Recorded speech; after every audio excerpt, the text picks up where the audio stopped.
Awesome.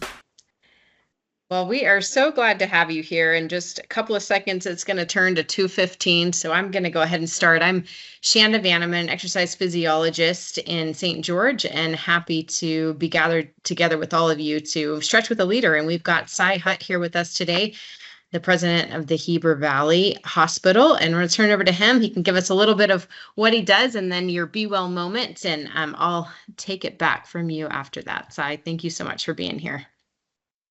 Awesome. Thank you, Shanda. So I have been with Intermountain now for about 12 years, 6 of those years over in Park City, and now 6 years here in the Heber Valley. I guess I should say when I was younger, I have 4 children, and my baby is now 25. So when my children were a little bit younger, I found it easier to keep balance in my life. I think balance is really something that's very, very important. And I really enjoyed coaching kids in football and basketball and just being actively involved in whatever they were involved in. And now that they're out of the house, I found that balance is a little bit harder. And particularly when we went into COVID, balance just got completely thrown out the window.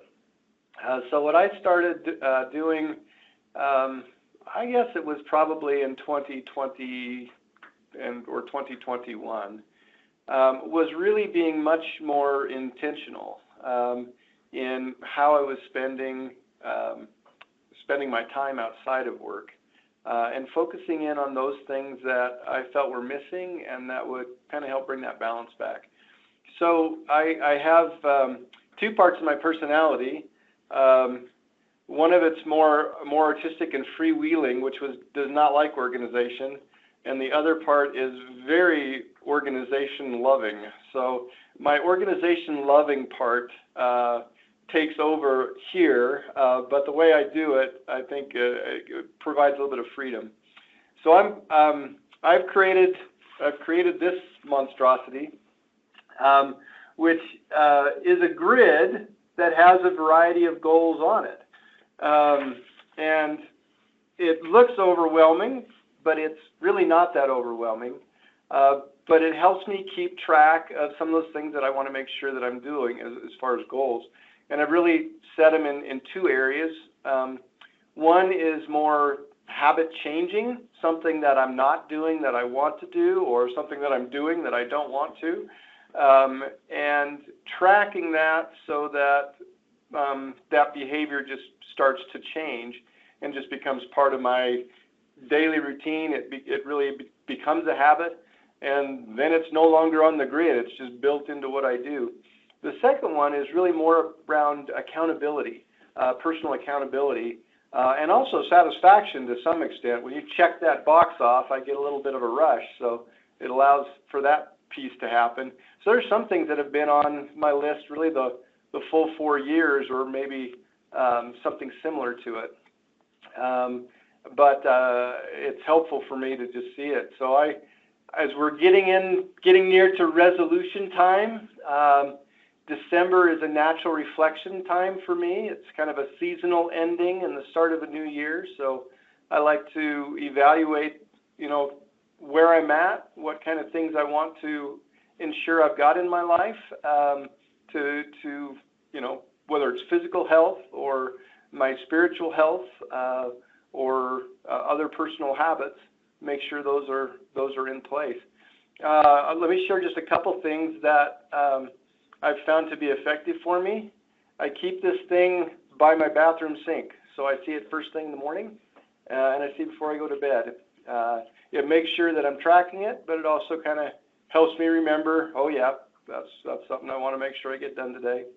And also helps again with that accountability to know that I'm going to be looking at it, so I might as well get that exercise in. I also try to set myself up for success. I want to ensure the things I put on here are meaningful, but they're also doable. And I recognize that I might get sick, I might go on a trip, or simply have a week where there's other things that are a higher priority than hitting these goals. And so I don't penalize myself for that. I don't punish myself for that. Those are just simply times when I couldn't get it done, and that's not a worry.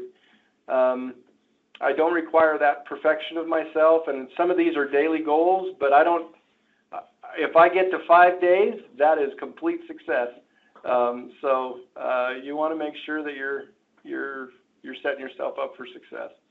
And then sometimes a goal seemed really good in my head, but when I put it on there, it's really not bringing the outcome that I want, or just isn't measured the right way. So time's precious. I don't keep those goals on. I certainly don't wait till the end of the year, but I kind of adjust those midstream. So that's something that helps me on this goal sheet. For example, I've got a few things. I've got a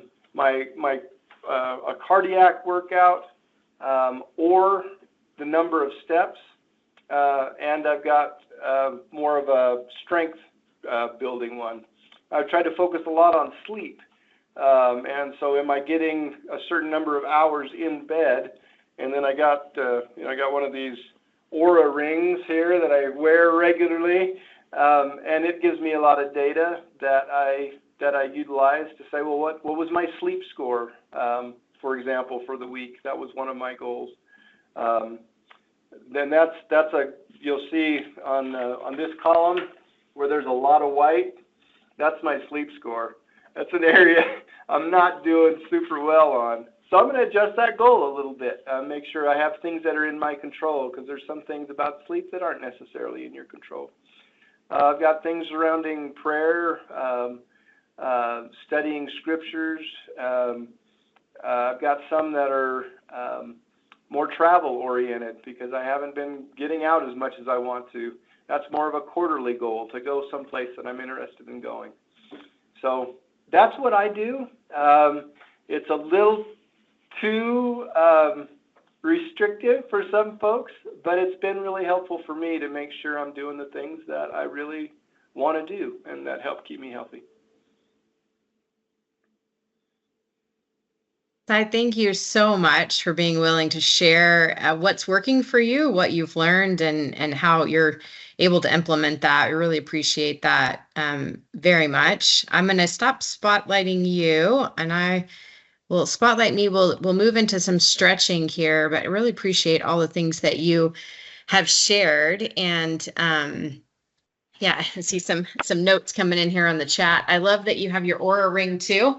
You're on the cutting edge there of that. I just invite everybody first to take a moment and check in. Si, when you first started talking, you're talking about both sides. Like sometimes we have two things that are true: organization and not being, or more freedom. And the same is true in our body. So just invite you to take a moment and scan through and see, like, what are you actually feeling right now? Is there any particular sensation that you're noticing in the body? Any part of you that feels like it wants to be moved and stretched? And I'm going to choose some stretches that will feel good to me, but they might not feel good to you. So you feel free to make this your own. And if staying seated is best for you, feel free to do so. I am going to stand up. Again, you can really just make this your own. So taking a moment to line your feet up, if you're standing or seated, about 6 inches apart, about 2 fist width distance apart. Letting the shoulders roll down and back, maybe wiggle through the head and neck. It's a place we store a lot of stress and tension. So just notice that, pausing there for a moment in the position that you've chosen. We'll take a deep breath in, reach the arms all the way up overhead. You can grab one of your wrists and reach up and over to one side. Just lengthen through the side body, breathing into it, using a deep exhale to help you release and let go. Lengthen back up, grab the other wrist, reaching up and over to the other side. I appreciated all that you had to say, Si, about being kind to ourselves too, recognizing that life doesn't always go as we plan, but not letting that derail us, and also not beating ourselves up for it. Pausing again for just a moment. Notice how that feels, the right side to the left side, anything that you notice there. And we'll take another deep breath in, reach the arms all the way up, extending up through your arms. You can keep your hands separated, or you could connect them. You can connect at the thumbs, you can connect all the fingers, whatever feels best, but just lengthen upward. And if it feels good to lift your chin, you could lift your chin as well. Feel that length that you get through the spine as you use the arms to help you reach upward. And then let your head come back to level. And if it's okay to keep your arms up, just keep them up for a few more moments here. Extending, reaching, take a deep breath in. And as you exhale, go slow. Let the arms float down beside you and just notice any shift and change in sensation as the arms float all the way down. Letting the arms relax down beside you, taking a deep breath in and a deep exhale. Again, inhale, reach the arms all the way up overhead. We'll exhale and fold forward this time. You can do it seated or standing, folding all the way down. Bend your knees enough that there's no pressure in your low back. You can shake your head, you can shake the shoulders, let your spine lengthen down, maybe even grabbing opposite biceps if it feels good. You could sway from side to side. Again, using a deep exhale to help you release any tension that you might be feeling. Let your hands come just above the knees as you inhale, half lift again, lengthen out through the spine, and then just pause here. Can you get the torso parallel to the ground? So maybe you need to bend the knees a little bit more, letting the crown of your head reach forward. So notice that the head's still hanging, lifting it up so it's in alignment with the spine. And then we'll take the right arm and extend it forward. Imagine somebody's pulling your arm. Can you get just a little bit longer? Pausing there. Take a breath in. And then let your right hand come to the knee and extend the left arm forward. And again, imagine somebody pulling, getting yourself just a little bit longer. Releasing that hand back down. Take a deep breath in. And exhale, fold over the legs again. And then inhale all the way up. Long, flat back brings you all the way back up. Exhale the hands down through the heart. And then just pause here for a moment and notice the effects of having your head below your heart and now again above the heart. Maybe you feel the heart beating even a bit more. With your feet still separated about 6 inches apart, extend your arms straight out in front of you and then bend your knees and send your hips back behind you. Pausing here in this chair position. So if you're seated, you can just extend the arms and sit up nice and tall. Notice if the knees fold in or out. See if you can keep them in alignment with your feet, nice and active through the legs. Feeling that it's like you're trying to press the knees open, but you're not letting them go. You can keep the arms here. You could reach the arms up overhead, maybe lifting the chin up if it feels good. Noticing that work and effort in your legs to hold you here. Then take a breath in and exhale, press yourself up to standing. Pausing again and just noticing, again, maybe the heart beating a bit more. Maybe the breath a little more labored. Going to hold on to the back of the chair or whatever you might have to hold on. We'll keep the left foot forward and step your right foot back. Check and make sure you're not on a tightrope. You've got some separation between the legs, just a lunge position. Reaching up through one arm or both arms. Eye gaze can go toward the ceiling. Take a breath in and then exhale, squeeze the shoulder blades together, open your heart. Inhale, reach up. Exhale, pull down. Again, inhale, reach up.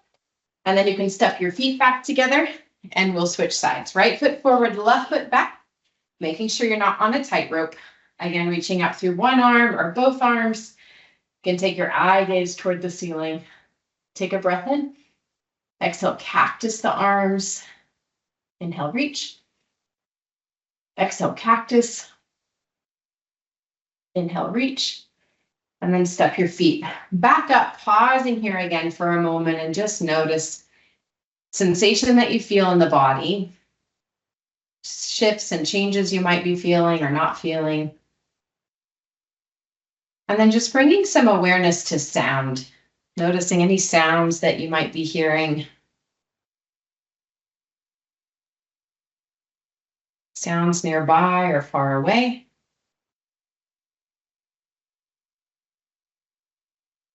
And then if you would like, you could take a compassionate touch with your hand. You could place them on your heart. You could give yourself a hug. You can hold your own hand. And maybe offering yourself some kind, compassionate words, something that you'd like to hear right now. I am enough. You're doing great. All is well. Take a deep breath in and a deep exhale. And let your eyes blink open if they were closed when you're ready. Thank you all so much for joining in. Again, thank you, Si, for being a part today and for being so willing to share.